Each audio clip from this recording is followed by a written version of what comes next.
প্রথম টি-20তে হারের পর দ্বিতীয় ম্যাচে জয়ের ধারায় ফিরেছে সফরকারী পাকিস্তান। আমির শাকিব নাসিমকে নিয়ে গড়া পেস অ্যাটাকে কাবু করেছে আইরিশদের। সিরিজ নির্ধারণী শেষ ম্যাচে তাই লক্ষ্য বিশ্বকাপের আগে জয় নিয়ে মাঠ ছাড়া। অন্যদিকে স্বাগতিক আয়ারল্যান্ডের সামনে হাতছানি দিচ্ছে নতুন এক রেকর্ড। তবে কি প্রথম ম্যাচ জয়ের পাশাপাশি প্রথম সিরিজ জিতে ইতিহাস রচনা করবে স্টার্লিং এর দল? বিস্তারিত শুনবো প্রতিবেদনে। আগের দুই ম্যাচে 180 করেও সেটা ডিফেন্ড করতে পারেননি কোনো দলই। দুই ম্যাচই জিতেছে পরে ব্যাট করা দল। সিরিজ নির্ধারণী ম্যাচে তাই টসটা ছিল বেশ গুরুত্বপূর্ণ। সেটা জিতে নেয় সফরকারী দলের অধিনায়ক বাবর আজম। তাই কাল বিলম্ব না করেই আগে বল করার সিদ্ধান্ত নিয়ে নেন তিনি। দলের নিয়মিত ওপেনার ও অধিনায়ক পল স্টার্লিং এদিন ছিলেন না একাদশে।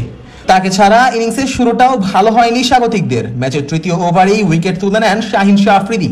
বিদায় করেন রস অ্যাডায়ারকে। দ্রুত উইকেট হারালেও পাওয়ার প্লেতে ঠিকই রান তোলার গতি বজায় রাখেন টাকার ও বালবার্নি। এই দুজনের কল্যাণে পাওয়ার প্লে শেষে তাদের সংগ্রহ দাঁড়ায় 1 উইকেটে 50 রান। দুজনেই রান তুলছিলেন সমান গতিতে।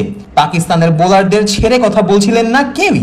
29 বলে নিজের 50 তুলে নেন টাকার। বালবার্নি অবশ্য আর তুলে নিতে পারেননি 50। 26 বলে 35 রান করা বালবার্নিকে বিদায় করেন আব্বাস আফ্রিদি। বালবার্নির বিদায়ের পরও দমে রাখা যায়নি টাকারকে। পাকিস্তানের বোলারদের তুলোধুনো করার মিশনে নেমেছিলেন এই ব্যাটার।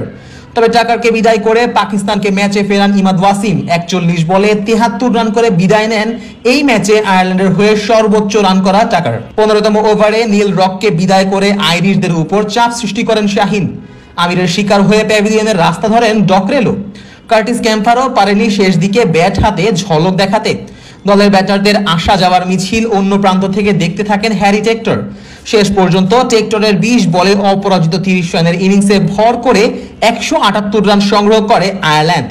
পাকিস্তানের হয়ে এদিন আগুন ঝরানো বোলিং করেছেন শাহিন শাহ আফ্রিদি। দলের সবাই যখন রান দিয়েছেন ওভার প্রতি 7.5-এর বেশি করে, তখন মাত্র 3.5 ইকোনমিতে 14 রানে 3 উইকেট তুলে নেন এই বাঁহাতি পেসার। 179 রানের লক্ষ্য পার করতে এবং সিরিজ নিজেদের নামে করতে শুরু থেকেই মেরে খেলা শুরু করেন পাকিস্তানের দুই ওপেনার। ম্যাচের তৃতীয় ওভারেই অবশ্য বিদায় নেন সাইম আইয়ুব। তবে সাইম আউট হলেও রিজওয়ান খেলতে থাকেন হাত খুলে।